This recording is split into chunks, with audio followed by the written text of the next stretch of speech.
Hare Krishna. Hello friends, I hope you all are doing good. This is Ritendra. मैं भागवत गीता का preacher हूँ, भागवत गीता का प्रवक्ता हूँ और भागवत गीता के एक रियलिस्टिक एग्जाम्पल के साथ आप सभी लोगों को समझाऊंगा। एनालिटिकल स्टडी के साथ आप लोगों को समझाऊंगा भागवत गीता। तो एक एक श्लोक के साथ हमने जो सीरीज शुरू की है, आज उसका चौथा लेक्चर है और चौथा श्लोक के बारे में बात करूँगा। मैं एक एक श्लोक आप लोगों को समझाने वाला हूँ विथ रियलिस्टिक एग्जाम्पल। तो बात करते हैं यहाँ पे। पहले तो मतलब धृतराष्ट्र पूछते हैं, किसको पूछते हैं? संजय को पूछते हैं कि मेरे पुत्र और पांडवों के पुत्र जो इकट्ठा हुए हैं, जो रण मैदान में धर्म क्षेत्र कुरुक्षेत्र, किम कुर्वत संजय, ये लोग क्या कर रहे हैं? युद्ध मैदान में ये लोग इकट्ठा हुए क्या कर रहे हैं? तो यहाँ पे वो पूछते हैं।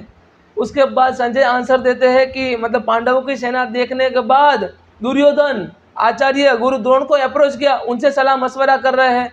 उनके सलाह मशवरा करने के बाद इन्होंने जो त्रिशूल व्यू रचा है, हम क्या करेंगे गुरु द्रोण? जब हमारे पास एक्सपीरियंस ज्ञान नहीं होता, स्किल नहीं होता है, तब हमें ऐसे जो एक्सपीरियंस पर्सन उनका सलाह मशवरा लेना चाहिए, वो हमने सीखा।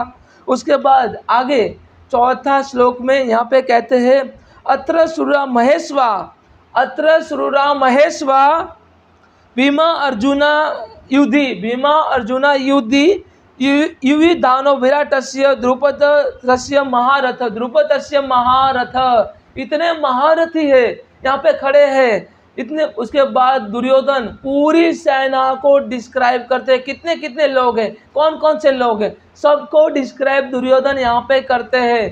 तो धर्मे च अर्थे च कामे च मोक्षे भरतवर्ष, यदि हस्ति तद यंत्रे तद कवचित, यदि हस्ति तद यंत्रे तद कवचित। यहाँ पे क्या दुर्योधन सारी सेना का जितने जितने महारथी जो पांडवों की सेना में, सबको डिस्क्राइब करते हैं यहाँ पे। तो heroic people, the bowman equal in the fighting to the Bhim and Arjuna, जो अर्जुन से इक्विवेलेंट है, अर्जुन और भीम के इक्विवेलेंट फाइट कर सकते हैं। The great fighter like Yuyudhana Virata and also Drupada, Yuyudhana Virat and also Drupada. महाराज द्रुपद भी इतने मतलब पावरफुल थे, जो अर्जुन की तरह युद्ध कर सकते थे, भीम की तरह युद्ध कर सकते थे। तो यहाँ पे हम क्या करेंगे, यहाँ पे हम क्या सोचेंगे, क्या हमारी रणनीति होगी? तभी भी गुरु द्रोण कहते हैं पुत्र हमारी कोई रणनीति नहीं है, हम तो केवल आक्रमण करेंगे। जो राइट साइड से, लेफ्ट साइड से और मिडल से जो त्रिशूल व्यू की रचना होती है, मतलब मिडल से होती है, मिडल से अटैक होता है, राइट साइड से अटैक होता है और लेफ्ट साइड से अटैक होता है। तो पहले हम तीनों साइड से अटैक करेंगे ताकि उनकी जो मतलब व्यू रचना के अकॉर्डिंग जो युधिष्ठिर है तुम तक ना पहुंच पाए दुर्योधन, और तुम्हारा अपहरण ना कर ले। अगर तुम्हारा अपहरण कर लिया तो युद्ध आज ही खत्म हो जाएगा। तो यहाँ पे कहते हैं कि हम डायरेक्ट अटैक करेंगे। उसके बाद कहते हैं दृष्ट केतु श्रीकितान काशी राजस्य वीर्यवान, वीर्यवान बहुत बलवान, पुरजित कुंती भोज च सव्यस्य च नरः पांडवा, नरः पांडव। पांडवों की सेना में कौन कौन है यहाँ पे डिस्क्राइब करते हैं। यहाँ पे दुर्योधन गुरु द्रोण को डिस्क्राइब करते हैं कौन कौन है पांडवों की सेना में। यहाँ पे कहते there are the great heroic people, powerful fighter, very powerful fighter, बहुत पावरफुल फाइटर है। Like Dhrishtaketu Chekitana, Dhrishtaketu Chekitana, Kashiraj Purujit, Kuntibhoj and Shaibya. Kuntibhoj इतने पावरफुल राजा थे जो मतलब अर्जुन और भीम की तरह युद्ध कर सकते थे, इतने पावरफुल थे। और सामने इतने पावरफुल राजाओं को देख के दुर्योधन तो डर गए और बोल रहे कि गुरु द्रोण आचार्य हम क्या करेंगे, हम क्या कर सकते। दुर्योधन भी उनके पास भी बहुत अच्छी अच्छी क्वालिटी थी, पर उस क्वालिटी को मार दिया एक ही चीज़ ने, उनके अहंकार ने। अगर आपके पास बहुत अच्छी क्वालिटी है, आपके पास बहुत अच्छे गुणवानी हो, पर आपका अहंकारी आपको मार देगा। अहंकारी कभी किसी को प्यार नहीं दे सकता, अहंकारी कभी किसी को सम्मान नहीं दे सकता। अहंकार तो बस अपने सम्मान के लिए करता है। मेरा किसी ने अपमान किया तो मैं बदला लूंगा या लूंगी, मैं सामने वाले को बर्बाद कर दूंगी या कर दूंगा। बस अहंकारी ऐसा ही सोचता है, और अहंकारी इतना पागल होता है अपने अहंकार में कि सामने वाले का दुख दर्द तो उसको कभी जानना है ही नहीं, बस अपना ही दुखों का गुणगान गाते रहेगा, अपना ही दुख गाते रहता है वो, बस मेरे साथ ये हुआ, मेरे साथ वो हुआ, मेरे साथ ऐसा होगा। तो यहाँ पे कृष्णा वासुदेव कहते हैं, अगर अपने आप को मटेरियल चीज़ों से फ्री करना है, अगर मुझे प्राप्त करना है तो निर्गुणी बन जाओ। त्रिगुणिया अविश्यावेदा निस्त्रय गुणियों भवार्जना, निस्त्रय गुणियों भवार्जना, निर्बंधो नित्य शाश्वत निर्योग से आत्मवाद। 3 गुणों का त्याग करके पार्थ निर्गुणी बन जाओ, और जो प्राप्त किया है उसको रक्षण करने का विचार त्याग दो और मुझे सरेंडर कर दो, परमात्मा को सरेंडर कर दो, क्योंकि परमात्मा को सरेंडर कर दोगे तभी तुम मुझे प्राप्त कर लोगे। इतने सारे राजाओं को देख, इतने सारे महारथियों को देख के दुर्योधन तो उनको मतलब डर गया, उनका मतलब मुंह से मतलब उनका मुंह सूख गया, उनके मुंह से शब्द नहीं निकल रहा था। तब आचार्य गुरु द्रोण को सारा सिचुएशन समझा, इतने इतने तो हम क्या करेंगे, हमारे पास क्या योजना है। उसके बाद आगे युद्धमान विक्रांत उत्तम मोजास्र वीर्यमान सुभद्रो द्रौपदस्य च सर्व एवं महारथ। इतने बड़े महारथी है तो हम क्या करेंगे उसमें, हम क्या कर सकते हैं उसमें, ऐसा गुरु द्रोण को दुर्योधन यहाँ पे पूछते हैं। दुर्योधन के पास इतना अहंकार था ना, द्रौपदी को भी बोल दिया था, आ द्रौपदी, दासी द्रौपदी, आप मेरी जांघों के ऊपर बैठ, मेरी जांघ पे बैठ, ऐसा बोल दिया था अपने मतलब कुल वधू को। ऐसा अहंकारी व्यक्ति कभी किसी को प्यार नहीं कर सकता। I am not talking about Duryodhana, I am talking about any arrogant person in this material world, any kind of arrogance, any level of arrogance, even 1% arrogance है आपके अंदर, कभी भी आप किसी को प्यार नहीं दे सकते। आपके हृदय में कभी प्यार की भावना जन्मेगी ही नहीं। आप किसी को प्यार और सम्मान नहीं दे सकते अगर आपके हृदय में अहंकार है। कृष्णा क्या कहते हैं यहाँ पे, कृष्णा कहते त्रिविध नरकस्य द्वारणम नाशनम आत्मानः काम क्रोध तथा लोभ तस्माद त्वयं तु त्यज्यते। यहाँ पे कृष्णा वासुदेव मधुसूदन मुकुंदा मुरारी केशव जनार्दन गोविंद यहाँ पे कहते हैं त्रिविध नरकस्य द्वारणम, 3 जो रास्ते हैं जो आपको नरक की तरफ लेके जाएंगे, 3 रास्ते आपको नरक की तरफ लेके जाएंगे। त्रिविध नरकस्य द्वारणम नाशनम आत्मानः, जो आपकी आत्मा का नाश कर देंगे। त्रिविध नरकस्य द्वारणम नाशनम आत्मानः काम क्रोध तथा लोभ, कामनाएं हमारी इच्छाएं, हमारी अपेक्षाएं, काम क्रोध हमारा क्रोध, और तथा लोभ हमारा जो ग्रीड है, lust anger and greed, this all will definitely degrade our body and lead all of us toward the hell. तो नरक के द्वार हमारे लिए खोल देंगे काम क्रोध तथा लोभ।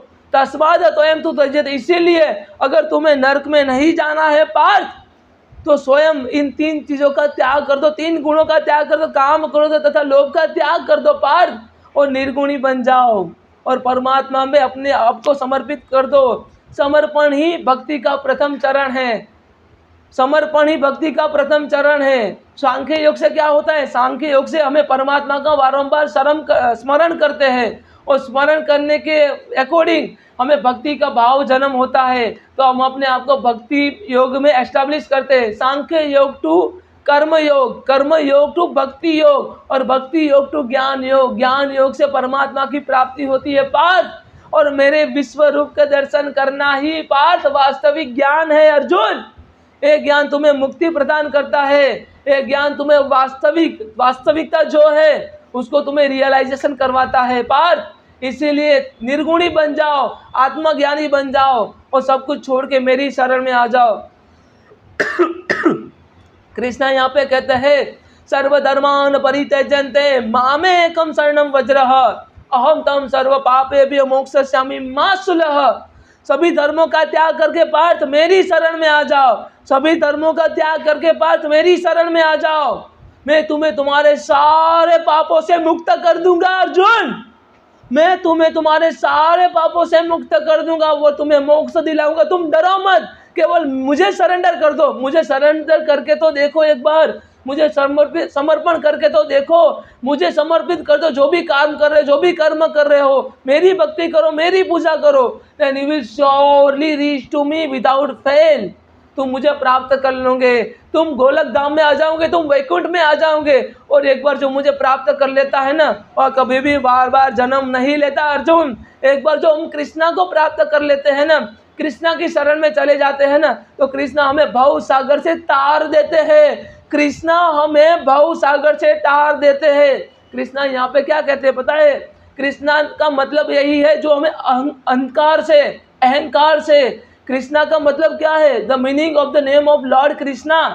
कृष्णा का मतलब ये है जो हमें अंधकार से निकाल के, अहंकार से निकाल के सत्य और प्रकाश की तरफ लेके जाते हैं और सही रास्ता दिखाते हैं। उसी को हम कृष्णा कहते हैं, उसी को हम कृष्णा कहते हैं, वासुदेव कहते हैं, मधुसूदन, मुकुंदा, मुरारी, केशव, जनार्दन, गोविंद कहते हैं।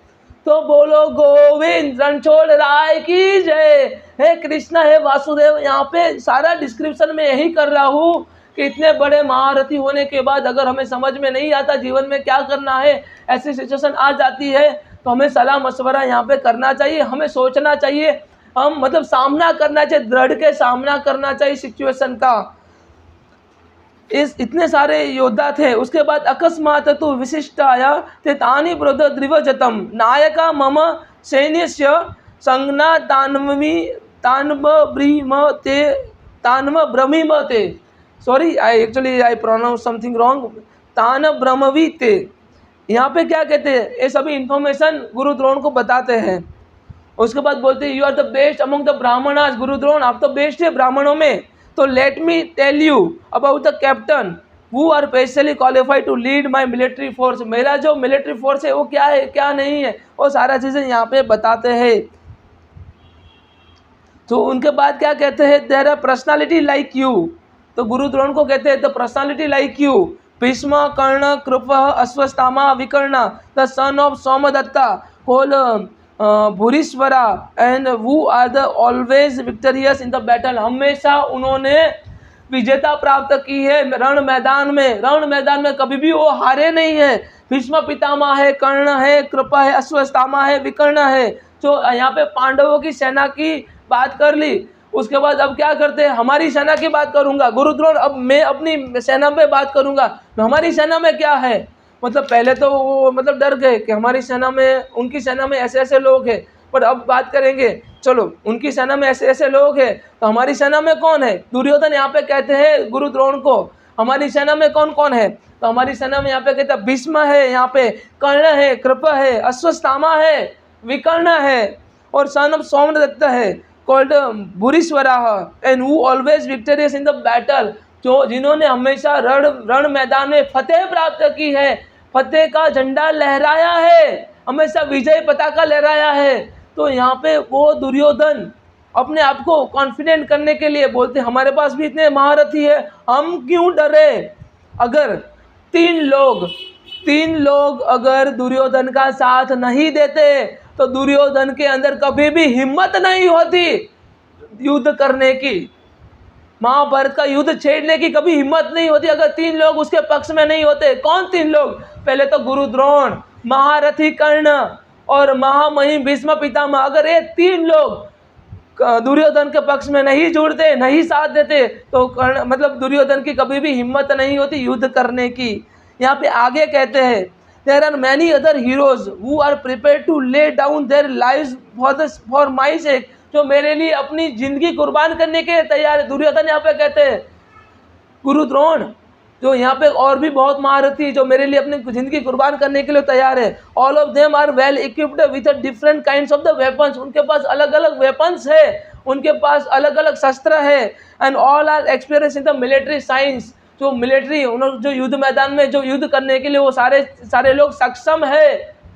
कृष्णा कहते हैं ना, हमें मतलब अपनी योजना के अनुसार काम करना चाहिए। जिनके पास, कृष्णा क्या कहते हैं, जिनके पास सेल्फ कॉन्फिडेंस नहीं होता, तो हर एक चुनौती को वो स्वीकार करता है। जिनके पास आत्मविश्वास नहीं होता है ना, कृष्णा यहाँ पे अर्जुन को कहते हैं पार्थ, जिनके पास आत्मविश्वास नहीं होता है ना, वो व्यक्ति हर एक चुनौतियों को स्वीकार करता है। पर आत्मविश्वास से भरपूर व्यक्ति हमेशा अपनी योजना के अनुसार कार्य करता है। ये मतलब सिचुएशन ऐसी थी कि मतलब अर्जुन और कृष्णा रण छोड़ के भाग रहे थे, उनके पीछे पीछे कर्ण थे। कर्ण उनको चुनौती दे रहे थे। तब अर्जुन ने कृष्णा को पूछा, माधव हम भाग क्यों रहे हैं? कौरव वो तो नगारे के माध्यम से कह देंगे अर्जुन रण छोड़ के भाग रहा है। तब कृष्णा यहाँ पे कहते हैं, अगर तुम रण छोड़ को सारथी बनाओगे तो तुम्हारे साथ ऐसा ही होगा। मुस्कुराते हुए कहते हैं, अगर तुम रण छोड़कर सारथी बनाओगे तुम्हारे साथ ऐसा ही होगा। उसके बाद कहते हैं, माधव मैं सक्षम हूँ अर्जुन मतलब कर्ण को परास्त करने के लिए, महारथी कर्ण को परास्त करने के लिए सक्षम हूँ मैं। तो कृष्णा यहाँ पे कहते हैं, हाँ पार्थ मैं जानता हूँ तुम सक्षम हो, पर हर एक चुनौती का वो स्वीकार करता है जिनके पास आत्मविश्वास नहीं होता है। पर आत्मविश्वास से भरपूर व्यक्ति अपनी योजना के अनुसार कार्य करता है। हर एक चुनौती का स्वीकार वो नहीं करता है, अपनी योजना के अनुसार वो कार्य करता है। तो हमें भी अपनी योजना के अनुसार कार्य करना चाहिए। यहाँ पे दुर्योधन भी अपनी योजना बना रहे हैं, कैसे कैसे किया जाए। हमारे जो महारथी है उनको सामने की पांडवों का कौन सा महारथी के सामने उनको बिठाया जाए, उनको खड़ा किया जाए, ताकि दोनों में हमारी विजेता हो, हम विजय पताका फैला सके। उसके बाद कहते हैं, अप्राप्तम तदस्माकं बल भीष्म सरितम पर्यात त्रिवत्रेशो दो बल भीमा भीरत शिक्षितम। यहाँ पे अवर स्ट्रेंथ इज इमेजरेबल, हमारी जो स्ट्रेंथ है इमेजरेबल, उसका कोई मापदंड फिक्स नहीं है। मतलब इमेजरेबल, माप ही नहीं सकते, उसका मतलब मेजर ही नहीं कर सकते हम। We are perfectly protected by the grandfather Bhishma Pitamah. Bhishma Pitamah हमको लीड करे, हमारे कैप्टन है। We are perfectly protected by Bhishma Pitamah, हमें भीष्म पिता का रक्षण प्राप्त हुआ है। And where is the strength of the Pandavas carefully protected by Bhima is limited. जो भीम उनको प्रोटेक्ट करे, उनकी स्ट्रेंथ तो लिमिटेड है, पर भीष्म पितामह को तो इच्छा मृत्यु का वरदान मिला है। जब तक भीष्म पितामह नहीं चाहेंगे तब तक उनका कोई वध नहीं कर सकता है। इसके कारण ही उसके बाद अर्जुन ने भीष्म पितामह की इच्छा जानने के बाद उनको बाणों की सैया पे लेटा दिया था। तो मैंने 10 श्लोक पहले चैप्टर के ख़त्म किए हैं, और उससे हमें क्या माहिती मिलती है। अगर सामने वाले को अगर हम देख रहे हैं वो बहुत पावरफुल है, तो हमें भी विचार करना चाहिए हमारे पास कितनी स्ट्रेंथ है। हमें सेल्फ डाउट नहीं होना चाहिए, हम अपने आप के ऊपर डाउट नहीं होना चाहिए, कभी भी सेल्फ डाउट होना नहीं चाहिए। सामने वाले की विजय देख के, सामने वाले की स्ट्रेंथ, सामने वाले के महारथी देख के, सामने वाले की योजना देख के, प्लान देख के, हमें अपने आप पे सेल्फ डाउट कभी भी नहीं होना चाहिए। हमें हमारी योजना के अनुसार कार्य करना चाहिए। I hope you all can understand in this series. If you are having any questions, any doubt, then please kindly put a comment. Thank you so much. Hare Krishna. Jai Shri Radhe. Hari Bol. Hare Krishna.